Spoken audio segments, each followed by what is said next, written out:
Section 1. You will hear a conversation between Peter and Jim talking about some details for their shared accommodation. First, you have some time to look at questions 1 to 4.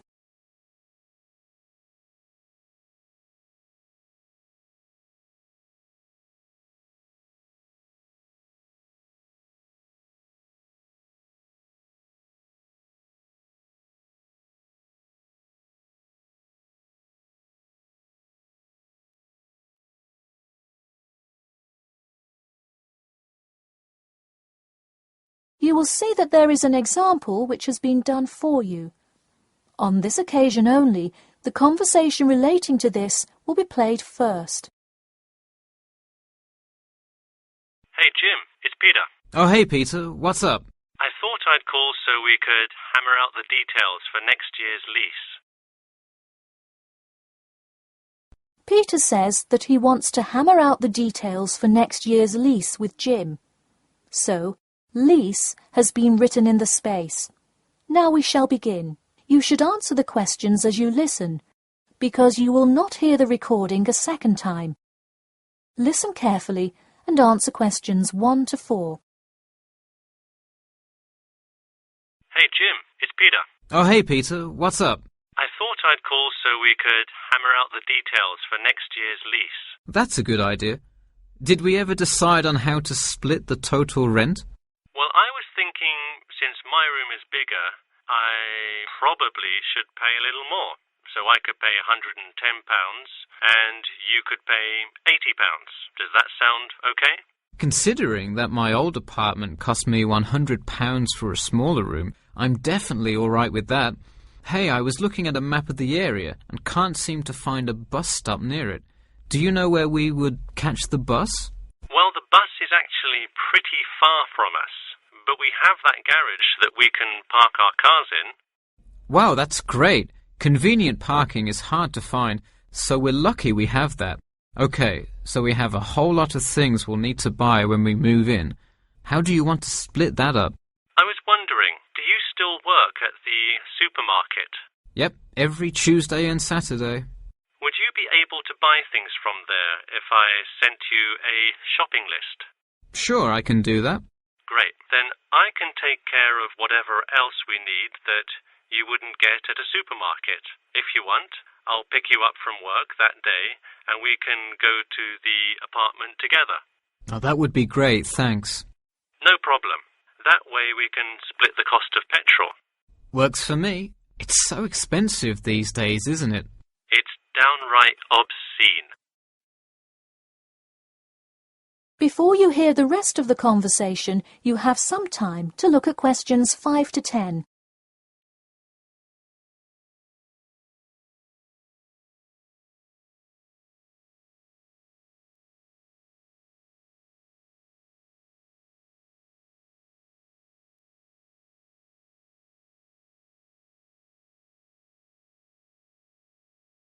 Now listen and answer questions 5 to 10. So let's figure out what appliances we need. Do we have a microwave? Yes, the landlord's providing that for us. Hey, do you still have that space heater, though? We need one for the kitchen since it's not connected to the central heating. All right, I'll bring that. Anything else? Well, I have some dining room and living room furniture I can bring, so that should take care of most of the big stuff. You know what we do need, though? Could you bring a toaster? I actually don't have one. It doesn't come with the microwave. No, the landlord is only supplying the microwave. It would really help if you could bring one. Okay, I'll pick one up at the store. You know, I also have this cool antique rotary phone that would be a cool addition to the apartment, sort of as decoration and utility. Oh, cool. The only thing is, we'd have to put it in the kitchen unless you want it in your room. Why not put it in the living room? The living room's too loud to have a phone conversation. The noise sort of carries, so if one person is trying to watch TV or have friends over, the person on the phone won't be able to hear. Okay, well I guess kitchen it is then. Any other big things we need? That seems like everything. That's all I can think of. And of course, move-in is June the 1st. I can't wait. We'll be able to watch the big game in our new apartment. It's going to be awesome. Yeah, we can move in the morning, and then Friday night we can sit back and cheer on Liverpool.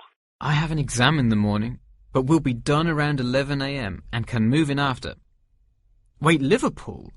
You're joking, right? I thought you were a Manchester United fan. Man U? No way. Liverpool all the way.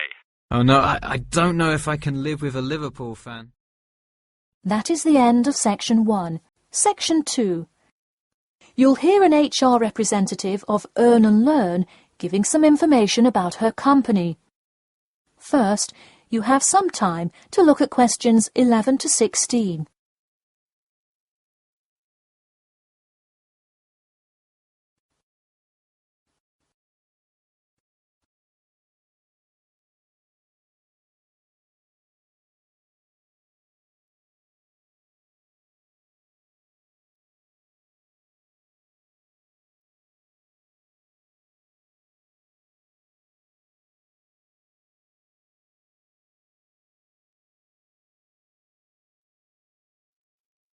Now listen carefully and answer questions 11 to 16. Welcome to all of you. Can everybody see and hear me? Good. I'm Sarah Connor, an HR representative of Earn and Learn. I have been asked today to talk to you about our company. So, for those of you who don't know very much about the company, let me start by giving you some basic information about it. Earn and Learn started nearly 20 years ago. It is not a charity but a for-profit company that enables promising entrepreneurs to make money while traveling. During the past 10 years, it has grown rapidly and has gained great influence in most countries of the world. We have a partnership with the school and take a large number of recent graduates from the business school. So, if you are a recent graduate, I'd say you can consider applying to our company. Before your application, you might be curious about what sort of places you could go to. There are 4 main locations, but you also have the freedom to submit a different location, and if they can make the necessary arrangements, you can go. The first country Earn and Learn established locations was the US, where you may choose from multiple locations, as long as you can commit to their more rigid schedule of August to December. Also, you could do the Australia internship. That one is really cool. You work at a wildlife shelter and learn about the business practices of non-profit organizations. You do have to be willing to commit 8 months for that one, though. Perhaps that's a long time to be so far away, but I would say it is really an amazing opportunity.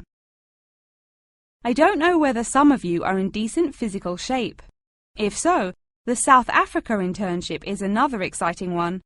You learn a lot about sustainable farming, but you would be doing some of the manual labor involved in maintaining a farm. Indeed, it's hard work, but I think you would definitely be able to do it. It may be wise to wait until after their summer is over, so it's not so terribly hot. In addition, there is a most recently established location in India. This one gives you more of a study abroad feel, given that they arrange a host family for you to stay with. In the other locations, you live in an apartment with other interns, so this is definitely a unique experience. Before you hear the rest of the talk, you have some time to look at questions 17 to 20.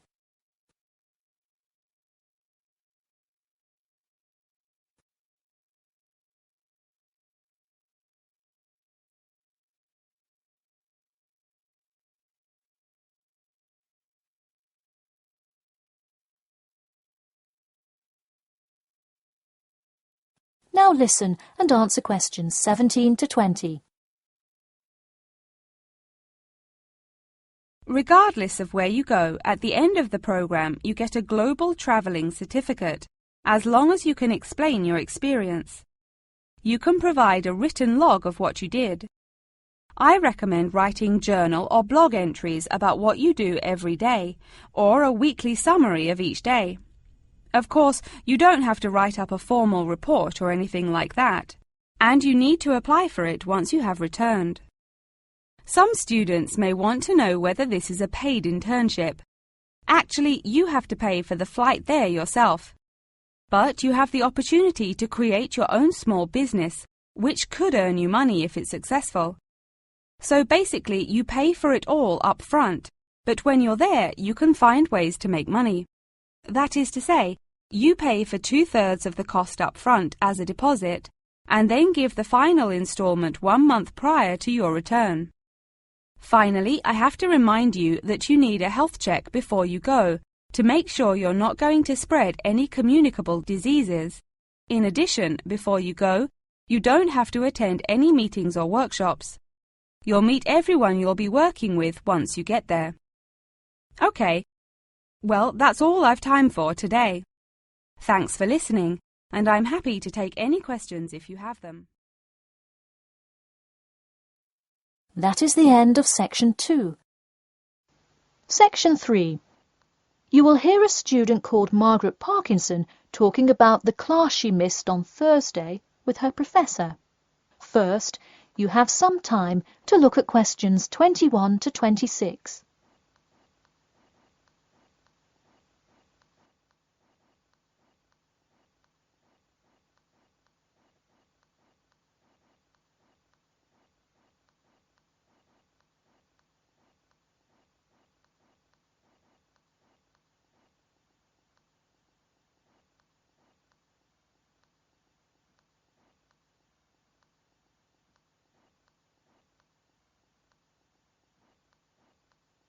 Now, listen carefully and answer questions 21 to 26.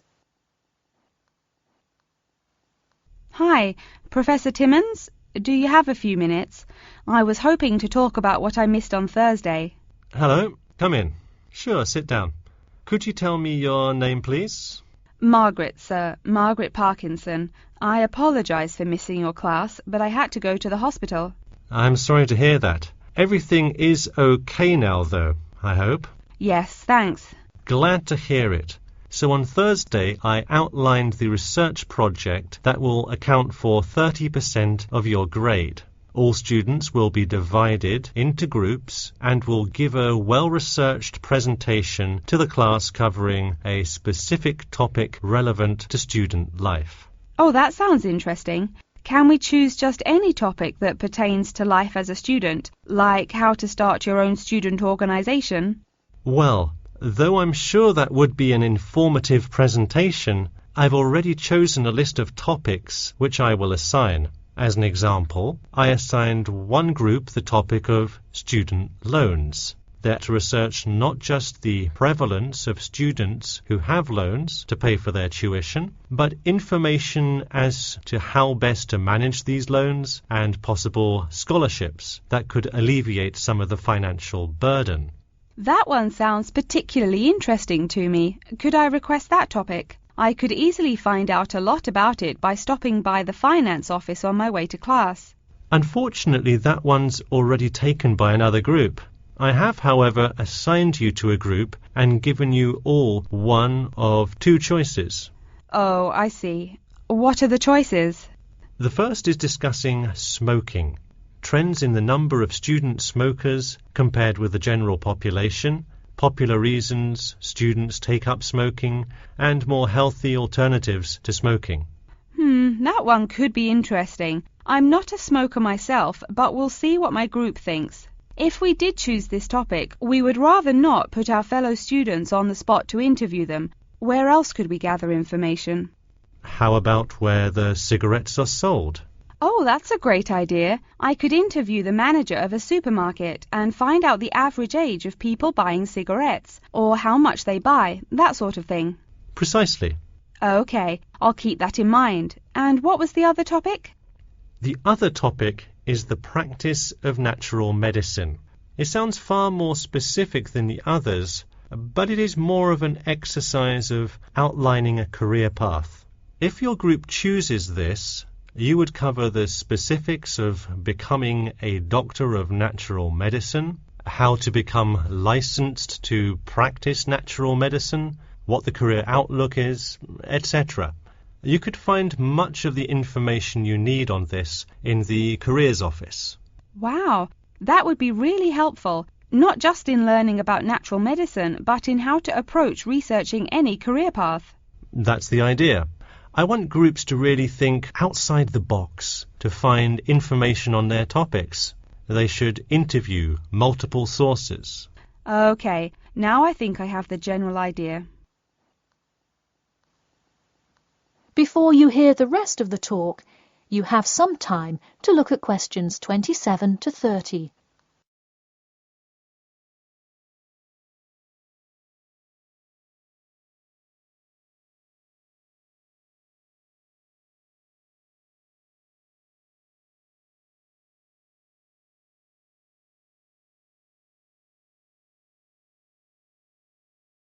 Now, listen carefully and answer questions 27 to 30. When is the presentation due? I expect each group to send me an email attachment of the plan ahead of time by October 10th, so that I can ensure that you are on the right track. Oh, that's actually really reassuring. I would hate to spend so much time on a presentation only to find we had taken it in the wrong direction. So when is the presentation? I let groups choose from the list of time slots I have between November 1st and November 5th. Okay, how about the 3rd? I'll have to check with my group, of course, but maybe we could write a tentative time? Sure, let me take a look. I'm actually booked completely through the 3rd and 4th now. How about sometime in the afternoon of the 5th? Great. How about 2 o'clock? No problem. I'll pencil your group in. Okay, thanks. And to clarify, what exactly is due in the first phase? Before the October deadline, I want your group to have compiled resources and then to provide some initial data analysis to support your claims. Okay, so data analysis is due the 10th of October, and then the Presentation? Yes. The final phase is simply giving the presentation on the 5th of November. All right, I think I have all the information I need. Thanks. You're welcome. See you in class tomorrow. That is the end of Section 3. Section 4. You will hear an introduction about an eco-friendly building called the Gherkin. First, you have some time to look at questions 31 to 40.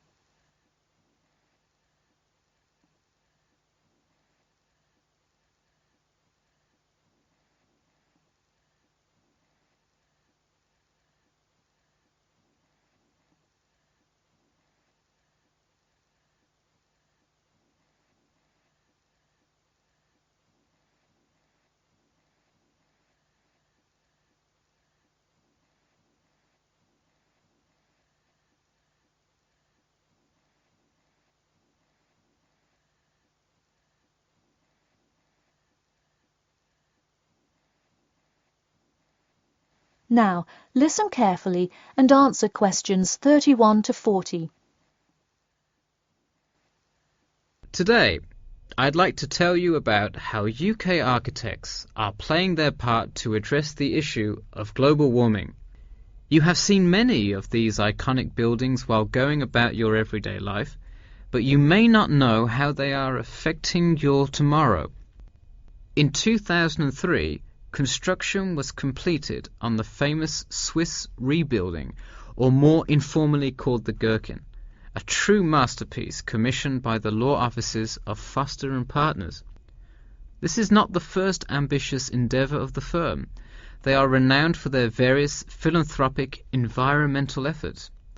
The Gherkin, with its cut-and-edge green initiative and sharp design, is gaining recognition as an icon in modern architecture. You can pick it out of the London skyline by its unorthodox cigar shape. While its appearance is the obvious attribute at which to marvel, there is far more to this building than meets the eye. And let's face it, there's a lot about this building that meets the eye. The building helps reduce the city's carbon footprint in a number of ways.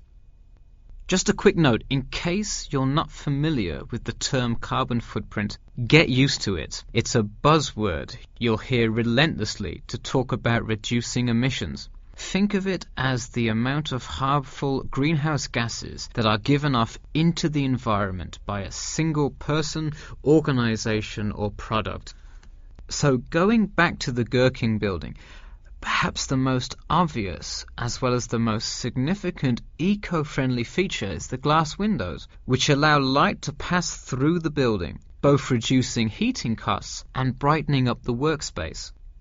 The ingenuity behind the various eco-friendly aspects of the Gherkin has seen its fair share of publicity both from serious and silly sources. In a recent April Fool's Day edition, one e-publication printed a story detailing plans to replace 50% of the current exterior with grass, which would not only make large steps in the name of sustainability, but also give the building the green hue that would truly earn it the nickname of the Gherkin. The only drawback is, as you may have guessed, that this story was an April Fool's Day joke and completely made up.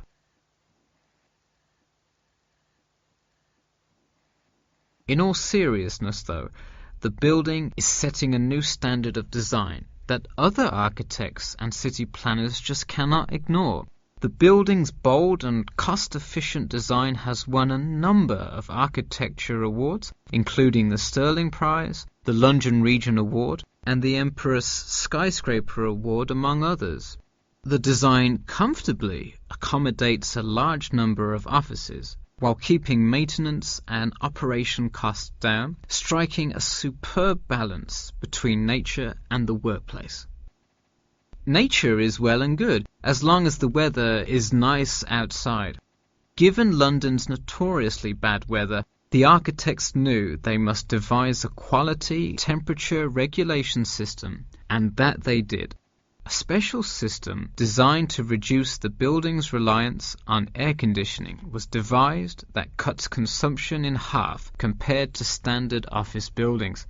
There are atria that link each floor vertically to one another, forming spiraling spaces up the entire building. They serve not just as social common spaces, but also act as the building's lungs, distributing clean air from the opening panels in the facade through the entire building. The building isn't all business, though. It has its fair share of fun as well.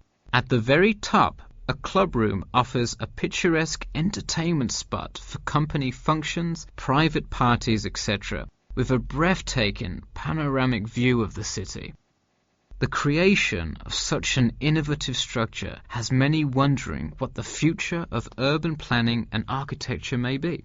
Well, if the other projects currently commissioned by Foster & Partners are any indication, the entire city constructed with similarly eco-friendly buildings is not far in the distance. The Masdar City development aims to create a desert city that produces zero waste and removes as much carbon dioxide from the atmosphere as it puts in, a huge feat in protecting our Earth. The Gherkin is a truly impressive feat, yet it is not the only one worth noting. Now, to move on to another green initiative, I'll tell you about the Eden Foundation building found in Cornwall. That is the end of section 4. You now have half a minute to check your answers.